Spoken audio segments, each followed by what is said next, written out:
Train rescue tractor buffalo. Mirzapur नाम के गांव में बिरजू नाम का लड़का स्कूल में पढ़ता था। उस गांव में एक भैंस घूमती रहती थी। उस भैंस का नाम था बुलबुल। लोग उसे प्यार से केले खिलाते थे। वो स्कूल के पास जाती तो बिरजू और बाकी बच्चे भी उसे कई किस्म के फल खिलाते थे। बच्चे उस पर चढ़कर खेलते रहते थे। बच्चों को बुलबुल से बहुत प्यार था। उस एरिया में काले नाम का एक चोर रहता था। वो गांव-गांव जाकर वहां घूम रहे भैंसों को, खासकर बूढ़े भैंसों को, अपने ट्रैक्टर में चढ़ाकर उन्हें चोरी करके लेके जाता था। उन्हें कसाई को बेचकर पैसे कमाता था। बिज्जू के पिताजी का एक पंचर की दुकान था। वो हर रोज अपने दुकान के सामने सड़क पर एक कील की पट्टी को फेंक देता था। उन पर चढ़कर बाइक और स्कूटर के टायर पंचर हो जाते थे। उन्हें पंचर ठीक करके पैसे कमाता था। एक दिन बिज्जू साइकिल पर स्कूल जा रहा था कि उसे पिताजी का फेंका हुआ वो कीलों का पट्टी दिखाई दिया। मेरे पिताजी इतना घटिया है, मैं नहीं जानता था। इन्हें सबक सिखाना होगा। यूं सोचकर उसने जानबूझकर अपने साइकिल को उस कील के ऊपर चढ़ाया। साइकिल पंचर हुआ तो वो दुकान पर आकर, पिताजी, किसी कमीना, कुत्ता, गधा, कम्बक, बेवकूफ, पागल, पाजी, दगाबाज चोर ने इस कील को सड़क पर फेंका है। उसके कारण मेरे साइकिल पंक्चर हो गया पिताजी। पता नहीं वो कमीना कौन है, पर वो कुत्ते का मौत मरेगा। अरे बेटा, इतने गाली मत दो। वो बेचारा कोई गलती से फेंक गया होगा। वैसे तुम इस तरफ क्यों आए? तुम्हें साइकिल देख के चलाना चाहिए था ना। तुम दूसरे सड़क से जा सकते थे ना स्कूल। पिताजी, ये नाटक छोड़ दो। उस कील के पट्टी को फेंकने वाले तुम ही हो। मैंने देखा।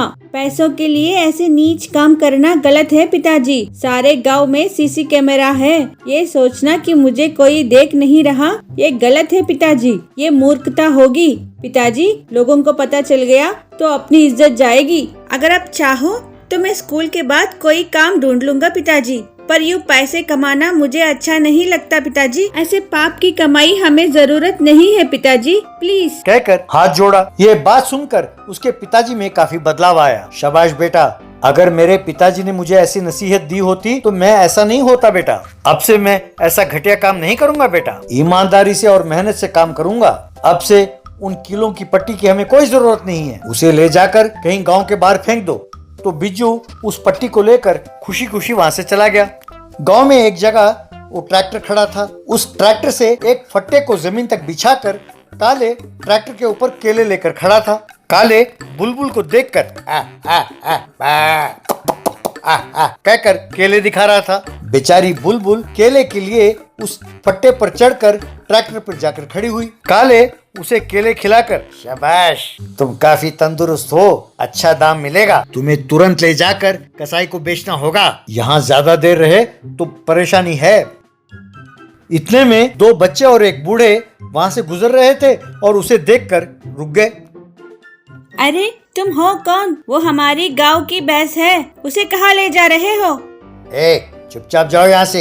ये मेरी भैंस है, मेरी मर्जी। तुम टोकने वाले कौन हो? वो बुलबुल है। हमें धोखा देना चाहते हो? चुपचाप उसे उतारो। ये हमारी बुलबुल है, उसे छोड़ दो। बेटा, बच्चे सच कह रहे हैं। वो तुम्हारी भैंस नहीं है। लगता है तुम्हें गलतफहमी हुई है। प्यार से समझाने से समझ में नहीं आता, कहकर लाठी देकर बूढ़े के सर पर मारा। बेचारा बूढ़ा नीचे गिर गया। वो ट्रैक्टर लेकर तेजी से जाने लगा। तब उस बच्चे ने बिज्जू को फोन किया और उसे सब कुछ बताया। ओके, तुम लोग तुरंत जाके पुलिस स्टेशन में कंप्लेंट लिखवाओ, कहकर फोन काटा तो उसने देखा कि दूर से ट्रैक्टर उसकी ओर आ रही थी। जैसे ही वो ट्रैक्टर उसके पास आ रहा था तो उसने अपने हाथ में रखे उस कीलों की पट्टी को सड़क पर फेंका। उस पर चढ़कर ट्रैक्टर चला गया। वो ट्रैक्टर कुछ दूर जाकर रेल की पटरी पर रुक गई। काले ने उतरकर देखा और, हे भगवान, ये तो पंक्चर हो गया। अब मैं क्या करूं?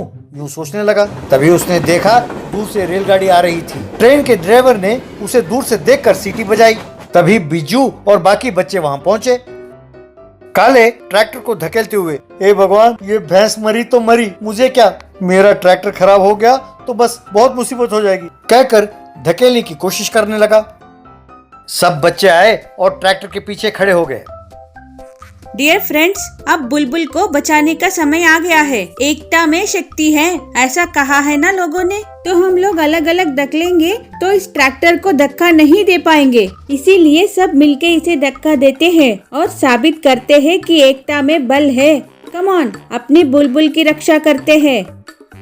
बस बच्चों ने जोर लगाकर उसे धक्का दिया। उसको धक्का देते हुए दम लगाकर हैसा, दम लगाकर हैसा कहकर उसे धक्का देने लगे। बस ट्रैक्टर पटरी से हट गई और रेल का वहां से गुजरना सब एक साथ हो गया। बाद में गांव वाले आकर बुलबुल को ट्रैक्टर से नीचे उतारा। पुलिस भी वहां पहुंच गई। काले को पकड़कर खूब मारा। क्यों रे कमीने, बेजुबान जानवर को बेचकर पैसे कमाते हो? इससे तो अच्छा ये था कि तुम रेल के नीचे आकर मर जाते, कमीने, कहकर उसे बहुत मारने लगा। बाप रे, मुझे ना मारे सर, मुझे माफ कर दीजिए सर। आज इन बच्चों ने सिर्फ बुलबुल को नहीं, मेरे ट्रैक्टर को भी बचाया सर। यही मेरी कमाई है सर। आज से मैं कोई अच्छा काम करके ईमानदारी की जिंदगी जीऊंगा सर, मेरा यकीन कीजिए सर, कहकर विनती करने लगा। उस दिन से बिज्जू और उसके दोस्त बुलबुल के पीठ पर बैठकर आराम से घूमने लगे। Bicycle wooden helicopter. एक गांव में उड़ान सिंह नाम का एक व्यक्ति रहता था। उसे बचपन से ही हेलीकॉप्टर बहुत आकर्षित करता था। आसमान पर हेलीकॉप्टर उड़ता हुआ नजर आता तो उड़ान सिंह बीच सड़क पर ही रुककर खड़ा होकर जब तक वो ओझल नहीं हो जाता उसे देखता रहता था। लोग उसे हैरान होकर देखते थे।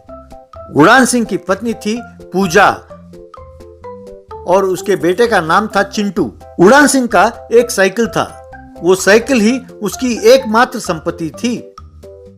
उड़ान हर रोज सवेरे ऑटो स्टैंड के पास अपना साइकिल खड़ा करता था। आओ भाई आओ, मनवाड़ा, काजीपेट, मिर्जापुर, सवारी का मात्र 20 रुपए, ऑटो से भी जल्दी ले जाऊंगा। यूं अपने साइकिल पर आगे एक और पीछे एक को बिठाकर वो ले जाता था। एक हाथ पर छाता पकड़कर उसके हैंडल को आरटीसी बस के पीछे फंसा देता था।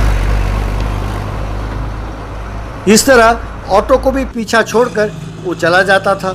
ये देखकर ऑटो शंकर को बहुत गुस्सा आता था। यूं हर रोज उड़ान सिंह 200-300 रुपए कमा लेता था और परिवार का पोषण करता था। एक दिन उड़ान सिंह पत्नी पूजा से, आजकल रात को मुझे नींद नहीं आती, मुझे हर हाल में हेलीकॉप्टर उड़ाना ही है, ऐसा नहीं किया तो मैं मर जाऊंगा, मुझे चिंता खा जाएगी।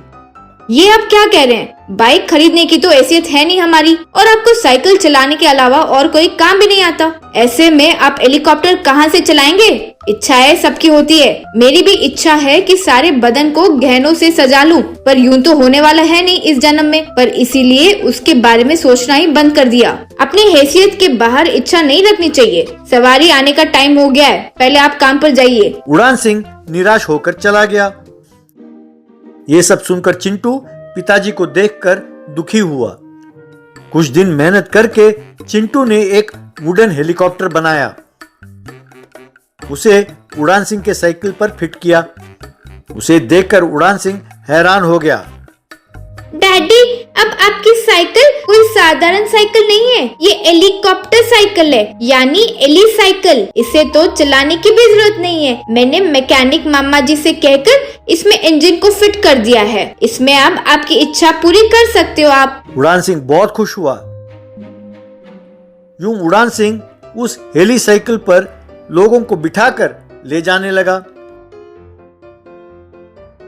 वो सड़क पर चलाने लगा। ये देखकर ऑटो शंकर दंग रह गया। एक दिन एक बड़ा सा गरुड़ पक्षी रास्ते में सड़क पर चोट खाकर गिरा था।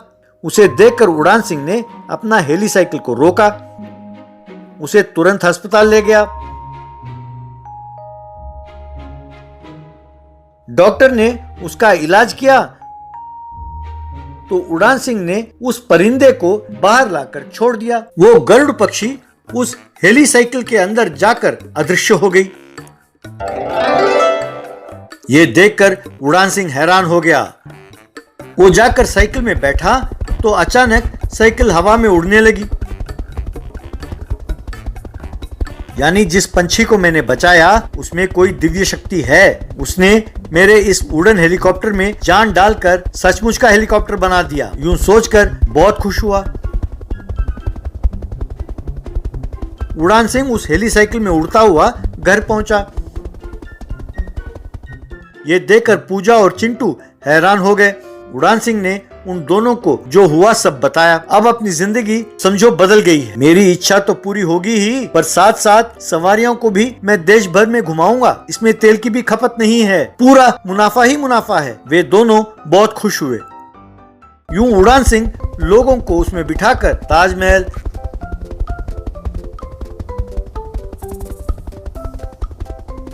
और हिमालय के ट्रिप लगाने लगा। बहुत जल्द ही उड़ान सिंह ने खूब पैसे कमाए और एक बड़ा घर भी बनाया। पूजा के बदन को गहनों से भर दिया। देखा पूजा, ने सोचा कि इस जन्म में तुम्हारी इच्छा पूरी नहीं हो सकती, पर तुम्हारे इरादे नेक हैं, इसलिए तुम्हारी इच्छा पूरी हुई है। भगवान अच्छे लोगों के साथ हमेशा अच्छा ही करता है। इच्छाएं बड़ी हो सकती हैं, पर अगर दृढ़ संकल्प हो तो इच्छाएं जरूर पूरी होती हैं। चिंटू बेटे, ये सब तुम्हारे कारण ही संभव हुआ है। तुमने मेरे सपनों को साकार किया, भगवान ने उसमें प्राण डाला। वे दोनों बहुत खुश हुए। ऑटो शंकर ईर्ष्या से दहक रहा था। उसने सोचा, जब तक उस वुडन हेलीकॉप्टर को जलाकर राख ना कर दूं, मेरा गुस्सा शांत नहीं होगा। उस रात को शंकर उड़ान सिंह के घर पहुंचा। घर के बाहर रखे हेलीकॉप्टर पे पेट्रोल छिड़का, आग जलाकर उस पर फेंका। बस अचानक हेली साइकिल ऑटो में बदल गया। वो ऑटो जलने लगी। हेली साइकिल पास ही दूसरी जगह प्रकट हो गई। बाप रे, ये तो मेरा ही ऑटो है। हे भगवान, मेरे एकमात्र ऑटो को मैंने ही जला दिया, कहकर रोने लगा। तभी उड़ान सिंह अपने परिवार के साथ बाहर आया। देखा शंकर, जो दूसरों के लिए खड्डा खोदता है वो खुद उसी में जा गिरता है। ये लो पैसे, एक नया ऑटो खरीद लो और ईमानदारी से जिंदगी बसर करो। शंकर के आंखों में आंसू आ गए। उसने उन्हें प्रणाम किया।